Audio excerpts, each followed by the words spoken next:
Game 2 of Steveasaurus versus Icredd. This time we're on Curious Minds. And yeah, I'm going to speed up at the very least the early stage of this. So Icredd getting the Overlord out to go scouting, normal stuff. First Overlord in production. There's nothing in, like, what was the big pause in production for Steveasaurus? Was he supply blocked? I don't think so. Oh, maybe he was. No, he wasn't, because there's a worker, but you know, seconds matter in the opening of a game of StarCraft. They really do. You know, it kind of, yeah, it's like a multiplier. A second missed in the early game is worth a minute later on, you know. That is roughly how it works. Like, missing kind of 5 seconds in the first minute is like just snowballs and becomes a whole minute that you're behind at the minute mark. It's no good. You can't be doing it. Anyway, Icredd does have this Overlord in position to see that there is a front wall, and we'll see the bunker coming down as well. This proxy hatchery, well, I don't mind it.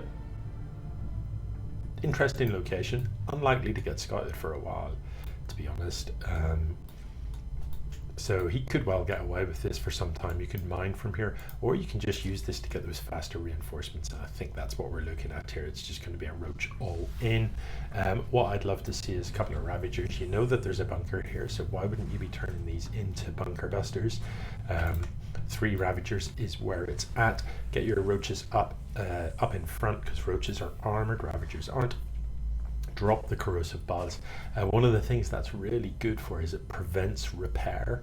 So if your opponent does the right thing, which Steveasaurus may or may not do, and pulls workers to repair the bunker to keep it alive, you can use the corrosive balls to just rain down on the far side of the bunker. What you're looking for is the edge, so that it's hitting both the repairing SCVs and the bunkers simultaneously. And either your opponent has to pull the SCVs or lose them ultimately. This one doesn't look like it's actually repairing, so it needs to be a little bit careful here. The corrosive ball is not quite making contact with the desired targets here. Icredd just needs to be a little bit more adventurous. The siege tank's going to come down. Corrosive balls are going to get on top of that though, so siege tank needed to be a little bit further back to be out of range of those. The siege tank has much longer range than the corrosive ball, so you did need to keep it further back. And as soon as you see that corrosive ball get targeting on it, you need to unsiege and pull it, and you need to get the SCVs repairing it. It doesn't look like he's going to be able to clean this up, not with this many rings flooding in, and there's more on the way across the map. So it is going to be a relatively straightforward win there for Icredd, who goes 2-0. GG.